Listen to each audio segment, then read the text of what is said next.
अस्सलाम वालेकुम, मैं हूं हमास और आप देख रहे हैं क्रिप्टोफिकर। जैसा कि आप ये बात जानते हैं कि इस वीडियो में हम क्रिप्टो मार्केट से लेकर क्रिप्टो लर्निंग तक तमाम चीज़ों को आपके साथ डिस्कस करते हैं। इस वक्त अगर क्रिप्टो मार्केट क्रैश करिए तो कौन सी ऐसी दो पर्सनैलिटीज़ हैं जो वजह बन रही हैं वर्ल्ड वाइड रिसेशन की। तमाम दुनिया में जो भी महंगाई हो रही है उनकी, तो एक जो बाइडेन है जिनकी गलत पॉलिसीज इंटरेस्ट रेट को बढ़ाना, दूसरे ज़ेलेंस्की जिनका फ्यूचर विजन जो है वो बिल्कुल गलत होना। इसी के साथ आप हमारी ये 8 मई की प्रेडिक्शन देख सकते हैं। CME गैप जो है उस वक्त बिटकॉइन फिल कर रहा है। ये मैं आपको आगे दिखाता चलूँगा। यहाँ पर अगर आप क्रिप्टो बबल में देखें तो ऑल इज़ रेड और जो ग्रीन है वो भी रेड ही है। यहाँ पर CME गैप को ज़रा देखते चलें। कल जब मार्केट खुली या आज के दिन जब मार्केट खुली तो मार्केट ने इस CME गैप को जो है फिलअप करने की कोशिश की है। अब ये CME गैप जो है वो तकरीबन 26 जुलाई 2021 का रह चुका था, जिसको फिलअप करने की 24 जनवरी 2022 और 24 जनवरी 2022 के बाद आज 9 मई 2022 को कम्प्लीटली फिलअप जो है वो कर चुका है। अब इस रेंज में कितना ज़्यादा ट्रेड करता है ये डिपेंड करता है, आने वाले वक्त ही इसको बताएगा। इसके साथ इस वक्त बिटकॉइन किस चार्ट की कोरिलेटेड है, कौन सा चार्ट बिटकॉइन पे इम्पैक्ट करेगा, सिर्फ बिटकॉइन ही नहीं, स्टॉक से लेकर तमाम चीज़ें तक, इवन कि दुनिया की महंगाई तक। तो आपको डॉलर करेंसी इंडेक्स जो है वो नज़र आएगा। डॉलर करेंसी इंडेक्स जब फॉल आउट होकर 100 तक आएगा तब आपको दुनिया में कुछ अमन और सलामती नज़र आएगी। इसको शॉर्टर वर्जन समझाता चलूँ। इंटरेस्ट रेट बढ़ेगा, डॉलर करेंसी स्ट्रांग होगी। जिन लोगों को डॉलर में पेमेंट करनी है उनको ज़्यादा पेमेंट करनी पड़ेगी, जैसे इंडिया, पाकिस्तान, जापान और इस किस्म के डिफरेंट ममालिक जो रॉ मटेरियल या ऑयल लेते हैं, जिनको पेमेंट डॉलर में करनी पड़ती है। तो ये फ़ायदा यूएसए को होगा इंटरेस्ट रेट बढ़ाने का। दूसरा नुकसान क्या है कि उनकी जो समझ लीजिए ट्रेड है, इकोनॉमी है, वो पूरी रुक जाएगी जब तक इंटरेस्ट रेट जो है वो बढ़ता रहेगा, डॉलर स्टेबल रहेगा। तो डॉलर का अनस्टेबल होना भी उतना ही ज़रूरी है जितना डॉलर का स्टेबल होना ज़रूरी है। और डॉलर करेंसी इंडेक्स का जो बढ़ना है वो तमाम चीज़ें आप देख सकते हो कि पाकिस्तानी स्टॉक मार्केट भी क्रैश होते हुए देख सकते हो, पाकिस्तानी करेंसी भी डाउन होते हुए देख सकते हो, जापान की करेंसी भी डाउन हुई। इसी के साथ इंडियन करेंसी भी जो है बहुत बुरी तरीके से क्रैश कर रही है। उन तमाम चीज़ों की वजह यही है कि यूएसए का इंटरेस्ट रेट जो है वो बढ़ाना। तो होप्स आप समझ चुके होंगे। इस वक्त अगर किसी चीज़ को मॉनिटर करना है तो वो DXY यानी कि यूएस डॉलर करेंसी इंडेक्स ही है मेरी नज़र में। हो सकता है ये गलत भी हो। अब इसी के साथ अगर बिटकॉइन को देख लें, जो बिटकॉइन नॉर्मली इस हिसाब से चलना नहीं चाहिए। अगर यहाँ से क्रैश करता है तो तकरीबन 29,000 पे जाता है।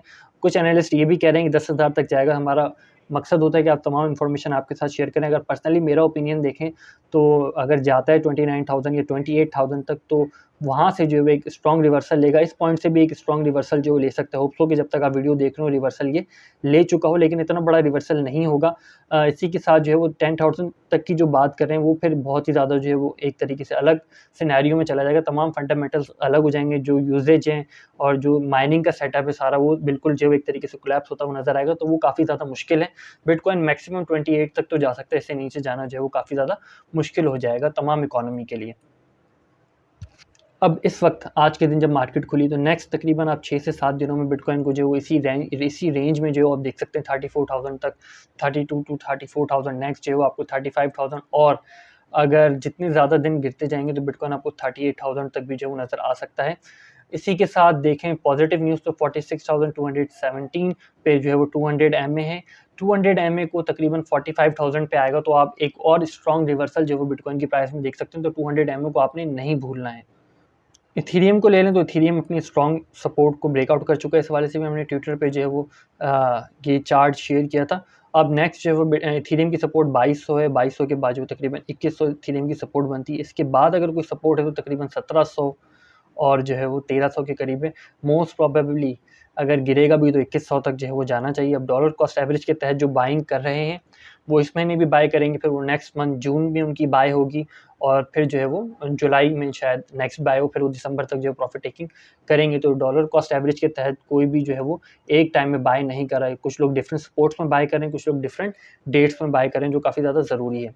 एक्सचेंजेस को देख लें तो जो एक्सचेंजेस तकरीबन आप ले लीजिए 22 मार्च 2022 से लेकर जो है वो 4 मई 2022 तक जितना BTC निकला था वो तकरीबन 4 मई से लेकर 9 मई तक तमाम BTC जो वापस आ गया। ये एक काफ़ी ज़्यादा पैनिक सिचुएशन है जिस वजह से आप BTC को हैवीली क्रैश और हैवी लिक्विडेशन जो है वो BTC की आप देख रहे हैं। लिक्विडेशंस को देख लें तकरीबन आपको मार्केट स्टेबल नज़र आई है 4 मई तक। 4 मई के बाद से 5 मई से लेकर जो है वो आज तक हैवी लिक्विडेशन जो है वो आपको देखने को मिल रही है। तमाम लिक्विडेशन लॉन्ग में है।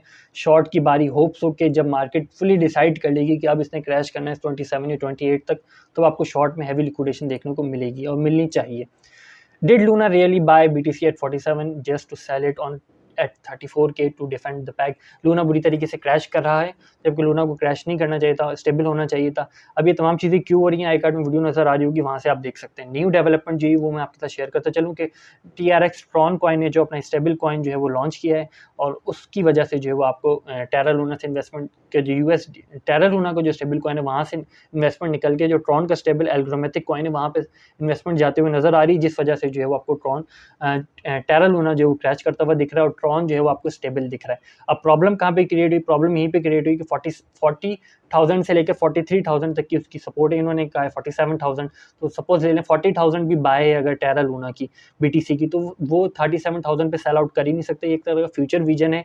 अगर BTC की प्राइस $1,00,000 से लेकर $1,15,000 तक पहुंच जाती और वहां से क्रैश करके दोबारा BTC 60,000 पे आता, तब वो जो रिजर्व इस वक्त टेरा लूना ने बाय किए वो शायद काम आ सकते, जो कि तब भी काम आना जो काफ़ी ज़्यादा मुश्किल था, क्योंकि अब अगर टेरा लूना BTC को सेल आउट करता है तो BTC और क्रैश करेगा, जब BTC और क्रैश करेगा तो टेरा लूना भी और क्रैश करेगा। तो ये सिस्टम जो है वो चलने वाला इस तरीके से नहीं था, और समझ लीजिए।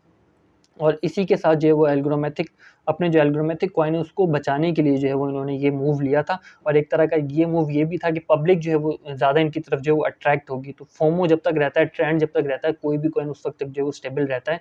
तो टेरा लूना की नेक्स्ट आपको $40 पे भी या $45 के राउंड अबाउट भी टेरा लूना आपको नज़र आ सकता है आने वाले वक्त में। अब ये किस जानिब जाता है वो तो फिर इन्वेस्टर ही बता सकते हैं। ये है रोफास क्योमा है, इनको आप फॉलो कर लें, इनकी कुछ ट्वीट्स हैं, कुछ काम की होती हैं बातें, मैं आपके साथ शेयर कर दूँ, काफ़ी लंबी हो जाएंगी, तो इनके हवाले से कुछ अच्छी इन्फॉर्मेशन ही शेयर करते हैं।